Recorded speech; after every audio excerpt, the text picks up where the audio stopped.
Thanks everybody for coming out and letting me talk about history. It's fun for me. Hope it's fun for you. So before we get started this morning, I just would say that we have a historical record of Jesus in the Bible. And we're not going to be going into that, but I'll tell you that the Bible is, in terms of religious text, second to none in terms of accuracy and chronologically identifying what's going around the world in the time that it's covering. And there's no difference with that with the New Testament either. So I just say that even before we start. What we're going to be focused on today is other historical references that have nothing to do with Christianity, and in fact are usually pretty hostile towards Christianity, but which also confirm Christ's standing in the world, which in and of itself is pretty interesting because you think about this is not a king by the world standard. It's a carpenter, a Jewish carpenter in a backwater nation, but there's actually folks talking about him because of that impact. And so next week we're going to talk a little bit more about the impact of Christianity in the world around it, in the immediate world directly following Jesus' death, which I think is really fascinating. The impact is huge. But I'm just going to talk a little bit about the historical records we have during the time of Jesus. And one of the things I want to focus on is just kind of talk through, how many of you guys have heard of historiography? Okay, a couple people. So historiography is really the history of studying history, right? And you think, that sounds really, really, really involved. It's actually really important because, depending on what is covered at that time, people like to reshape history in the image and the value systems of their time. So for example, if you cover the Native Americans in 1880 from a history perspective, and you cover, relations with Native Americans in 1880 and 1910 and 1940 and 1970, you will see a totally different kind of coverage of that event from a historical perspective. And part of that is because historians use source material, right? But they also use other historians' coverage of events. And so the whole thought process is that we're trying to make history pretty scientific in the sense of when you get more source information. So if somebody else writes a book on Lewis and Clark, you have to read that book before you write your book on Lewis and Clark. And then your book gets read when somebody else writes about Lewis and Clark. And then supposedly you're refining that and you're gathering more data, more lenses on that. That may not make it more accurate. It might have been more accurate closer to the time when people were using source material, which was right around that time, versus talking about historians 100 years later. You see what I'm saying? And that's relevant to this topic just because when historians are talking about Jesus in context of today, what you'll hear out in the system, and what I really want to tell you guys is that there's a narrative about Jesus that I think we've all heard, which is kind of reshaped in the format of today, right, from a historical perspective. Well, he was a great teacher in the Middle East, right? We know that, that we'll admit to that, but no further, right? Because people aren't reading the Bible about Jesus. They're hearing what Jesus' impact was on the world, similar to Muhammad or Buddha or that sort of thing. And so one of the things I wanted to kind of structure this towards is, what are our kids hearing in college? You know what I mean? What is the narrative of today about Jesus? And how is that actually not accurate, obviously, the Bible, but not even in historical sources, right? So that's what we're going to focus on. And just to kind of, another word, secular history always has an inherent bias when it's covering any kind of religious text, but particularly this one, because you're talking about miracles now. Well, clearly that isn't true, so they just kind of put that off to the side, right? And then they want to focus on all these other pieces. Well, that's not us, right? We know better, but when you have those conversations with people, or when you're having them with your grandkids or your kids or whatever else, those are those types of pieces that they will really focus on. Is just like, well, my professor told me, that I can't really trust any of that stuff, so we just have to focus on this, very kind of structured path. That secular scientific way of looking at a religious text, which is, inherently biased. So I'm going to show you guys a video here. Thanks, buddy.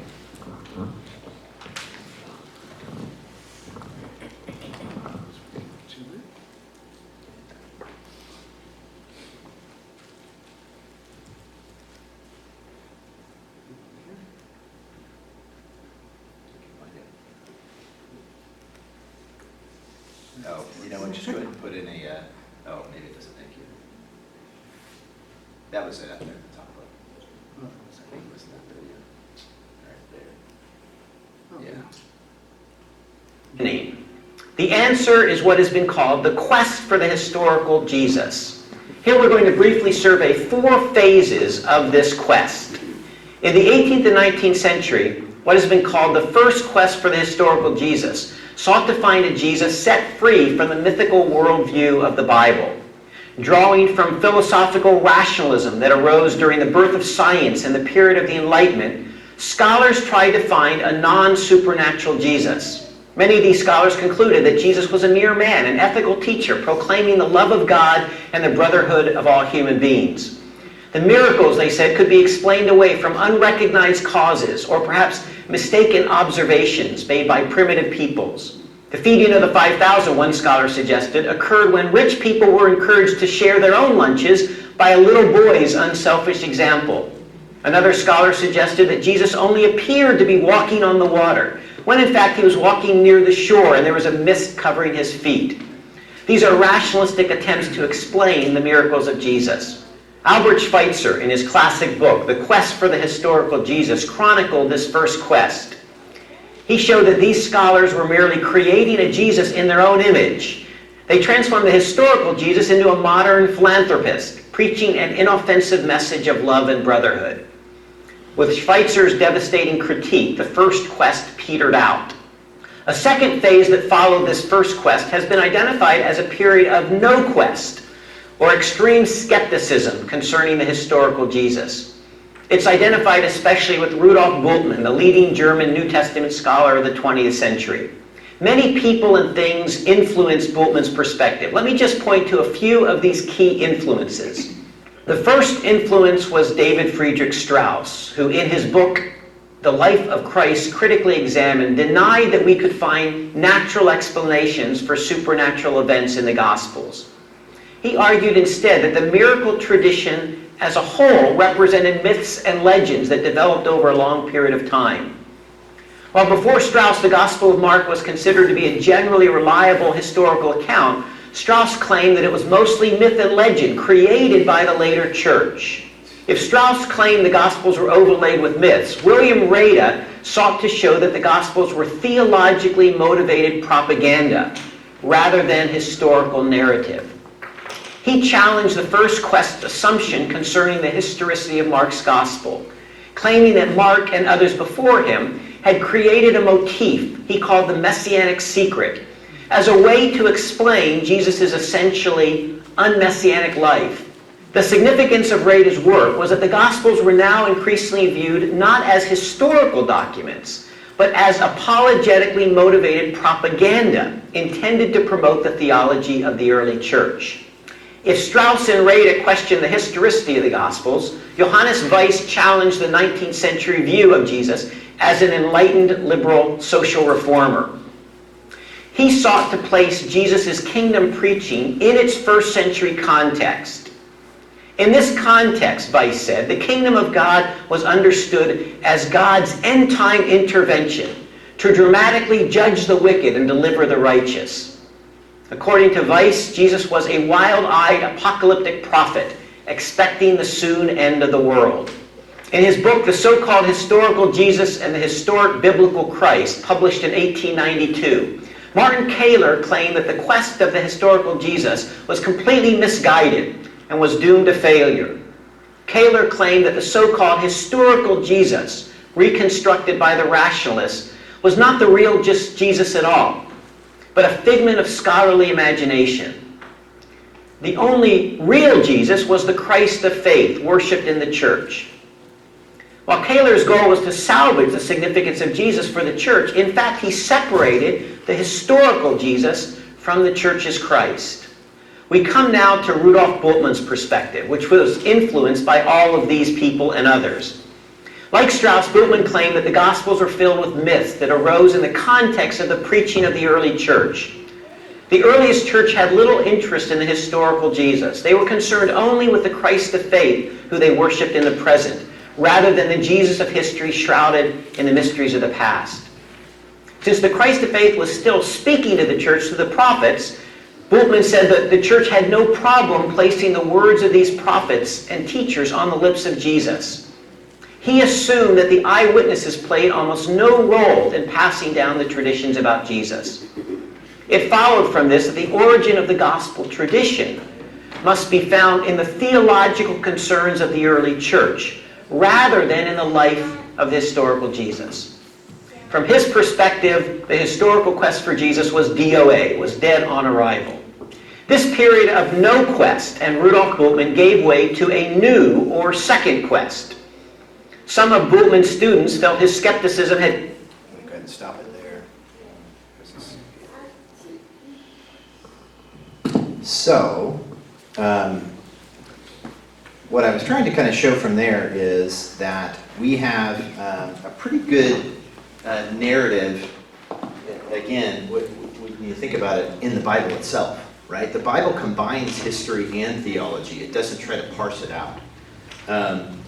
And what we're going to spend some time on is what one of my old professors taught me this, and she was really aligned with this. She's an excellent PhD. And she was, you have to go to source material. You have to go to what people were saying as close to the time as possible before you start formulating your rational thought, right? So we're all going to be historians today, and we're actually going to go to the actual sources around that period of time. I'm going to show you what a lot of these guys have formulated about Jesus from the actual source material. We're only going to look at 3. There are a bunch of others, but there are some very good coverage of Jesus and what Christians were about and what they believed in and Christ himself. So that's what we're going to spend some time on this morning. The other thing you'll hear oftentimes is there's no archaeological records related to Jesus Christ outside of things that are 50, 100 years later. Well, think about that comment. Who does an archaeological, number one, how many archaeological records do we have from 0 AD? Not very many. A lot of things fall apart, right? And of those, how many would cover a carpenter in Israel who lived till 33? That expectation, but you'll hear that a lot. Well, there's no archaeological records from that time point. It's just an interesting kind of concept because it doesn't really hold up. And again, I talked about the critical importance of source material. The other thing is just to kind of point out is when you hear those arguments of like, well, there's, history doesn't have, or there's not much history to Christ and that sort of thing. When we think about it, the impact of Christ on world history, the fact that it changed how we actually look at years, the impact in and of the region, impact on introspective thought, which I'll spend some time on next week. Paul is actually one of the most fascinating people because he starts to talk about the I more than ever before, and a soul and an independent thought, and there's some kind of interesting things about that too. But his impact was huge. Eye-opening for all of culture, but we'll spend some more time on that next week.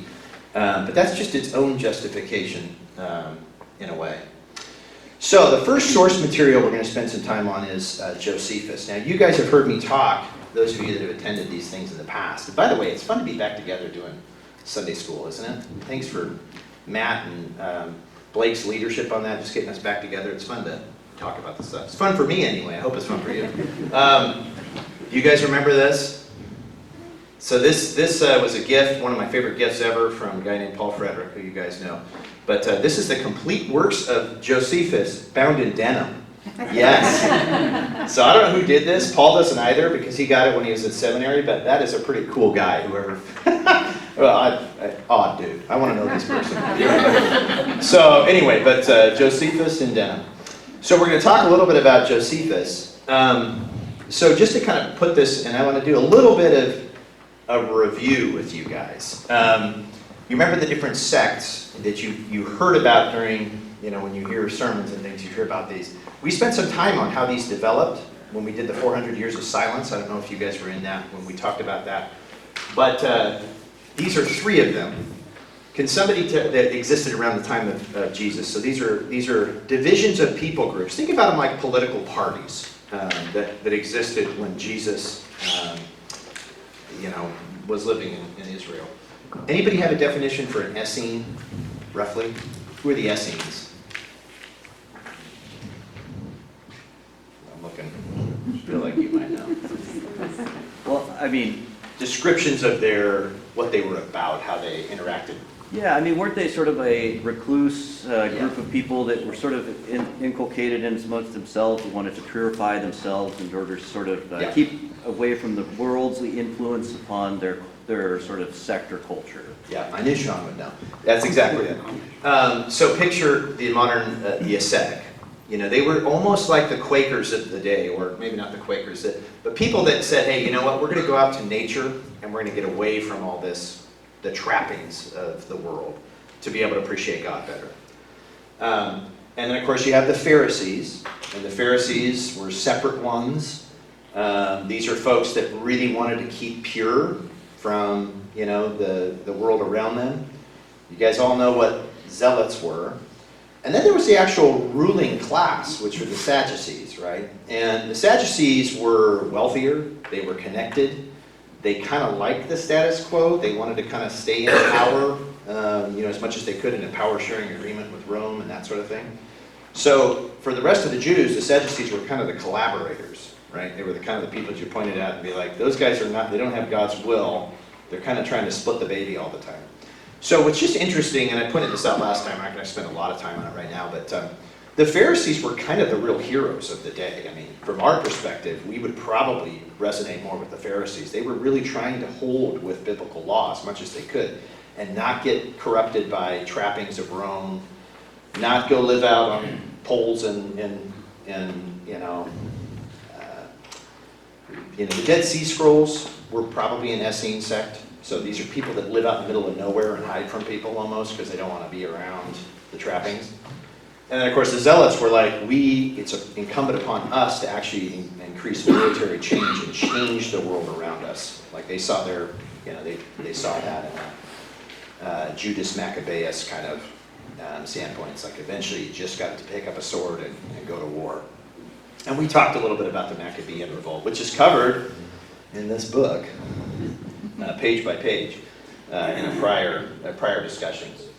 I'm just kind of putting this guy on the map because in his world, he started out actually as a Sadducee and was from a ruling class, decided he was going to go out and live amongst the Essenes to get away from the trappings of the world, ended up becoming a Pharisee, and in the end was a zealot. So honestly, Josephus did all four. And he didn't do any of them well, and he didn't end well either, so we'll talk about that. But he was actually at the siege of, he actually lost as a zealot, he lost a battle, was captured, and then they brought him back during the siege of Jerusalem to be an interpreter and to try to help convince the Jews to surrender, which didn't work.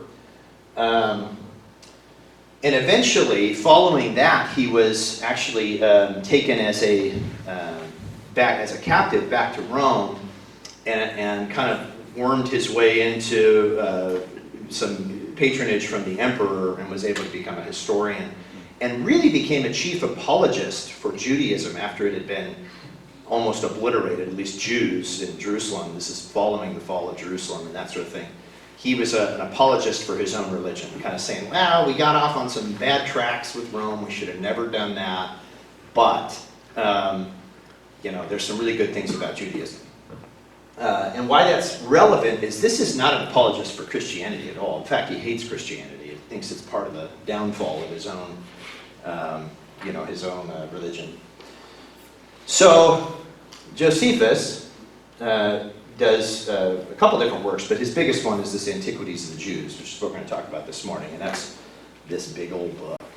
And mostly it's about wars and things, but what it does do is it covers that 400 years of silence during, you know, that period between the Old Testament and the New Testament, which is a 400-year period where people call that the 400 years of silence just because there's not a lot of coverage there outside of people like Josephus. Most of it is wars.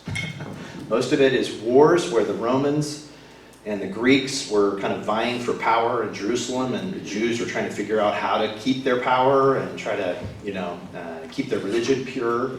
And that's why when we talk about things like the Pharisees, in some ways, they were the heroes of the time because they were trying to keep their religion in amongst a lot of different multicultural influences around them. So what does Josephus say about Jesus? Well, this is an actual portion of his history, which is surrounded by, we can't go into all of it, but it's surrounded by all kinds of other weird things in support of in support of Judaism. And then he has this one little section. He says, now there was about this time Jesus, a wise man, if it is lawful to call him a man, for he was a doer of wonderful works, a teacher of such men as received the truth with pleasure. He drew over to him both many of the Jews and many of the Gentiles. He was the Christ, and when Pilate, at the suggestion of the principal men amongst us, had condemned him to the cross, those that loved him at the first did not forsake him. For he appeared to them alive again on the third day, as the divine prophets had foretold these, and 10,000 other wonderful things concerning him. And the tribe of Christians, so named from him, are not extinct at this day.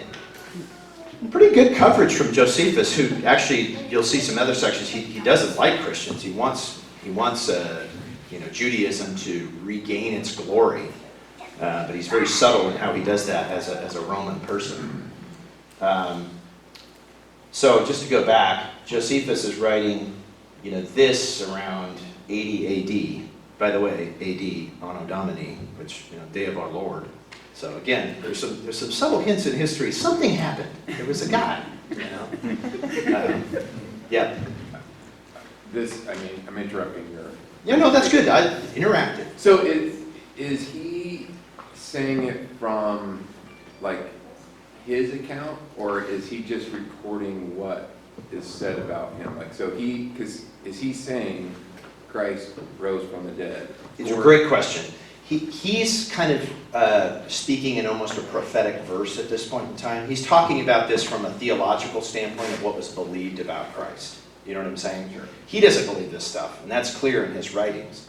But he's saying this is a guy who had 10,000 predictions about him. He's a very good person, a doer of good works, etc. And he's a person that kind of marks him out in that time, which is pretty good coverage. Here's another section of, from Josephus a little earlier, and it's about James. And James, the brother of Jesus, right? And this is about James's martyrdom later on.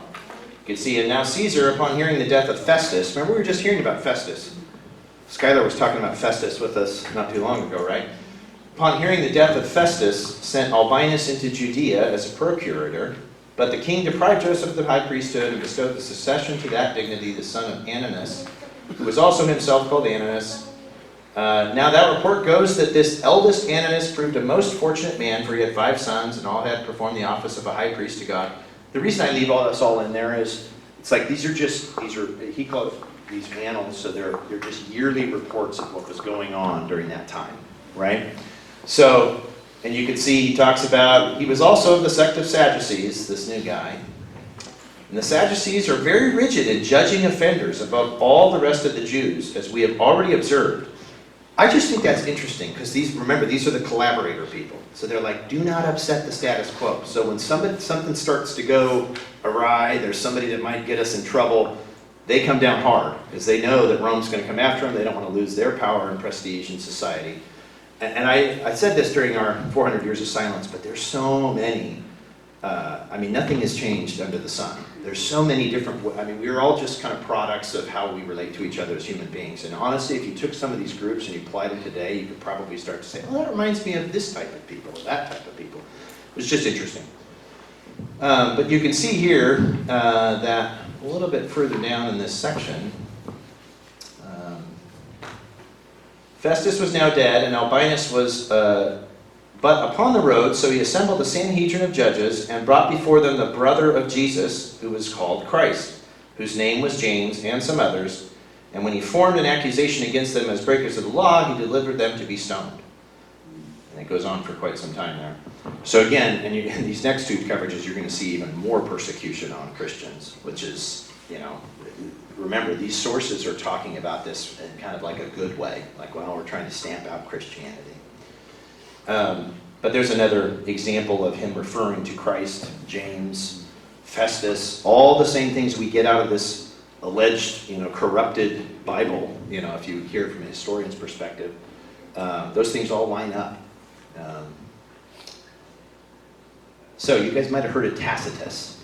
Yeah, go Wendy, I ahead. got a question for you with Josephus. You know, a lot of times in the university, one of the things students will come up against is they'll say, the historians or professors will say, well, Josephus was politically motivated, so we can't really rely on him as a historically sort of accurate recorder of particular things in history that are going to benefit him politically or maybe sociologically, you know, for himself. How would you address a student's concern coming to you, asking that sort of question? How do I talk to my teacher about that? Well, bias is everywhere, right? Every historian has bias, which is my first point that I'd say, and I think some people do not understand that. In my other world, it's like when you hire a consultant. You know, if you ever hear like, we hired an independent review, who hired them and who's paying for it? Just remember that. Because generally, they have an agenda, right? And that person that has the purse strings and is asking for the deliverables is probably going to get the product somewhat similar to what they want, right? It's going to be pretty hard for a contractor to yell at the guy that's paying him. So it's similar to that with historians and patronage. In this particular case, he's hired to produce a work. So he has to be very subtle in terms of how he puts in his bias, but he's hired to do a purpose here, right? And that's cover the Jews.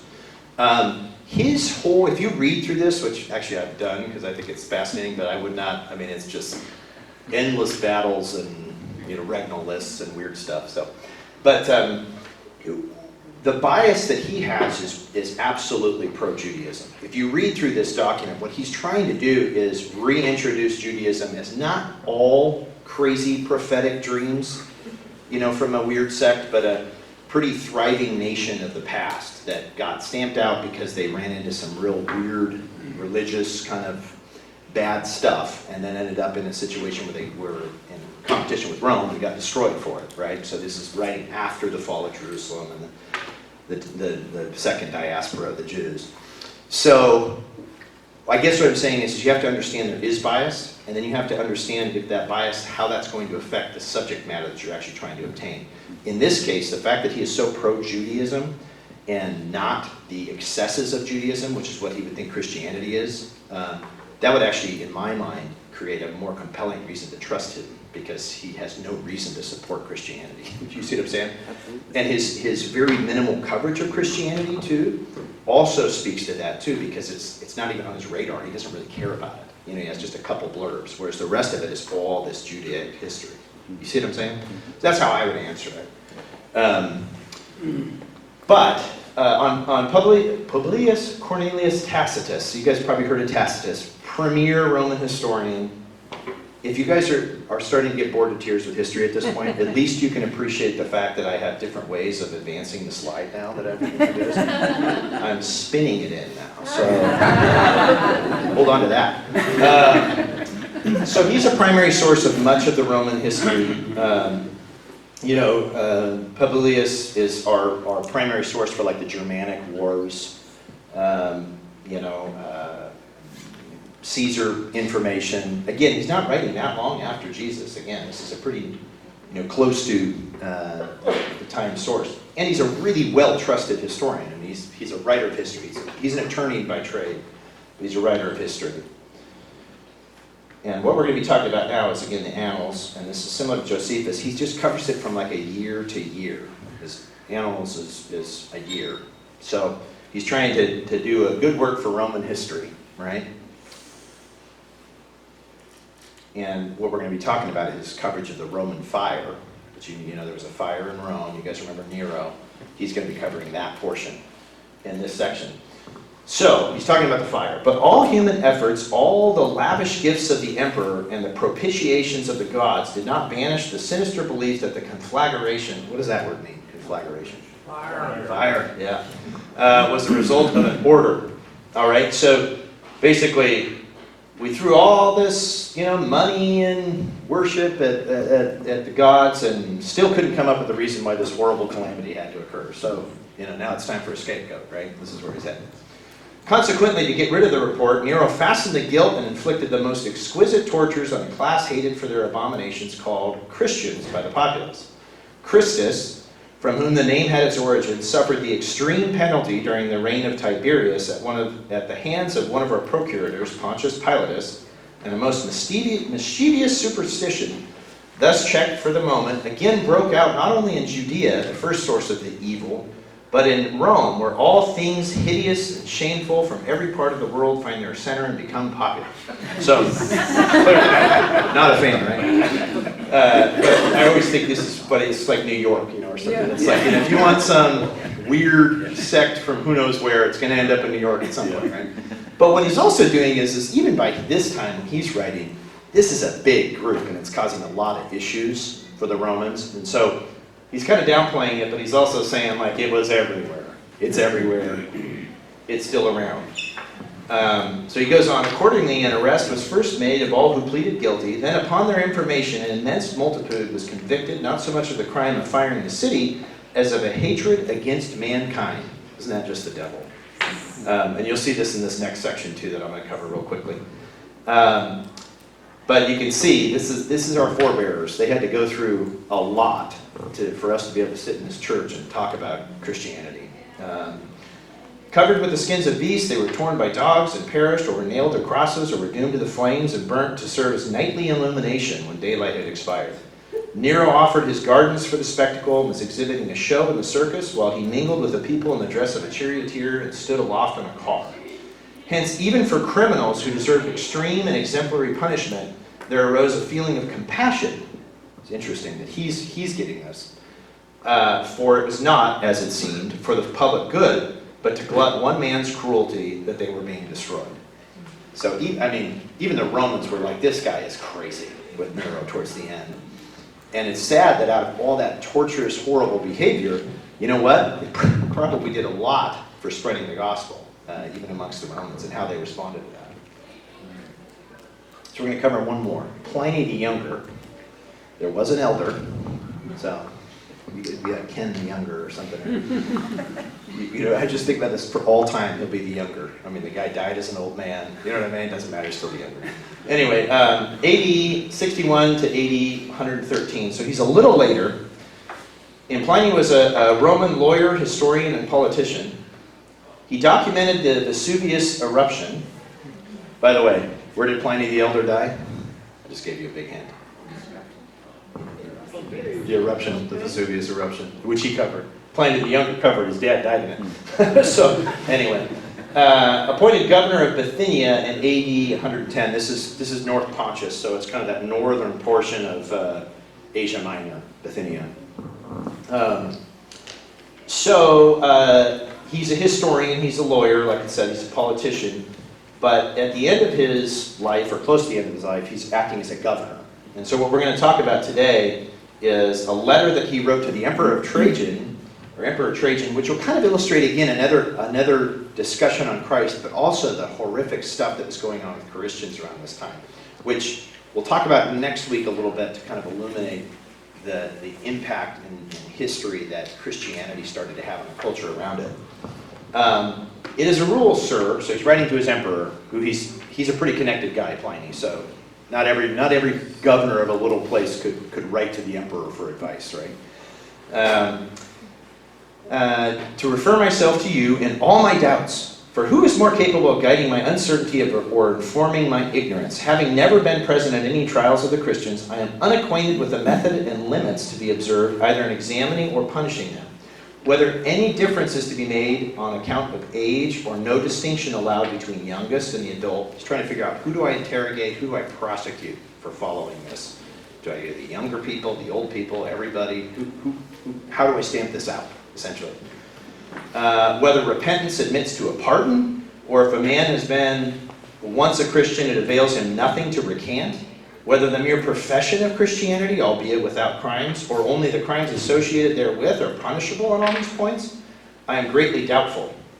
So again, he's trying to figure out, how do I parse this sect out? And the other thing is Christians themselves are inherently under a death penalty, in a way, by saying Christ is king, right? Because you have to give propitiation to the gods.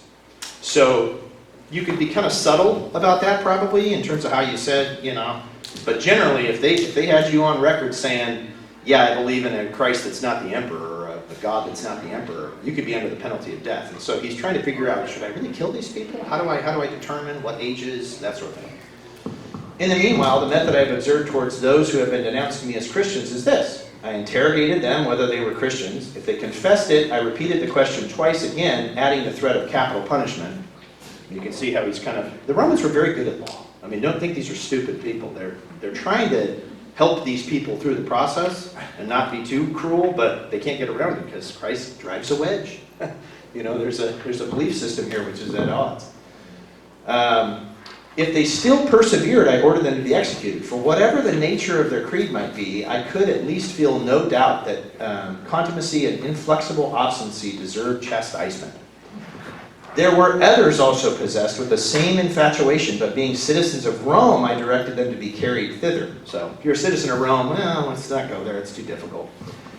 These accusations spread, as is usually the case, from the mere fact of the matter being investigated, and several forms of the mischief came to light. A placard was put up without any signature accusing a large number of persons by name. Those who denied they were or had ever been Christians, who repeated after an invocation to the gods, and offered adoration with wine and frankincense to your image, this is the emperor, which I had ordered to be brought for that purpose, together with those of the gods, and who finally cursed Christ, one of which acts, it is said, those who are really Christians can be forced into forming these, I thought it proper to discharge. Others who were named by that informer at first confessed themselves Christians and then denied it. True, they had been of that persuasion, but they had quitted it some 3 years ago. Others, many others, and a few as much as 25 years ago, they all worshipped your statue and the images of gods and cursed Christ. So it's like he was going through this list of how I got rid of the people, And it's sad because some of these people probably were people that fell away from the belief system. Some of them were probably afraid of their life. It's just, these are our forebears. But the Christ portion in here, they affirmed, however, the whole of their guilt or their error was that they were in the habit of meeting on a certain fixed day, today, just like us, before it was light, when they sang in alternate verses a hymn to Christ, as to a God, and bound themselves by a solemn oath, not to any wicked deeds, but never to commit any fraud. This is again, from a secular person, what are these Christians about? Well, they meet on a day, they sing some songs. They seem to be really interested in justice and righteousness. You see this next portion? Bound themselves to us by a solemn oath not to do any wicked deeds. We Romans, we can get away with a wicked deed or two. But never commit any fraud, theft, or adultery. Well, that happens in Roman culture. Never to falsify their word, nor deny a trust when they should be called upon to deliver it up. After which it was their custom to separate and then reassemble to partake food, and this is important, of ordinary and innocent kind. One of the biggest things against Christians was that we were eating the flesh. Remember, the blood was the actual flesh, and that was one of the big things about why persecution was so successful in Christians. Well, he's finding that, no, this is pretty innocent kind. So I won't go on here because I think we're getting close to time, but another, Christ discussion, which actually, folks in this time, they had a very good view of Christ. They knew who Christ was. They understood Christianity. What you get from these texts is there wasn't a debate as to whether or not Christ was a historical figure. In fact, he was assumed to be a historical figure during the time, which is a pretty good record from a contemporary source. You see what I'm saying? So if anybody ever tells you, oh yeah, there's real mixed baggage on whether or not Christ is a historical figure, that is totally not true. You can find multiple sources of that. And then I think the Dave Knoll moment, I'll call it from there, is well, what do you think about it? You know what I mean? And this is where it's either liar, lunatic, or Lord at some point, right? And it's really hard from these texts to think that he's a liar or a lunatic, right? Even from the people that didn't want his message to be gained.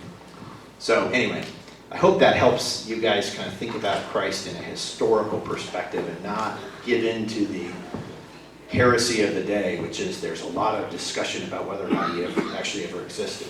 Clearly he existed in history. It's not a debate, really, in my mind. So, any questions? How much time do we have, Matt? We're close, aren't we? We're pretty close, yeah. All right. Anybody have a burning question for the group, and then I could talk afterwards, too? Nothing. So let's move on.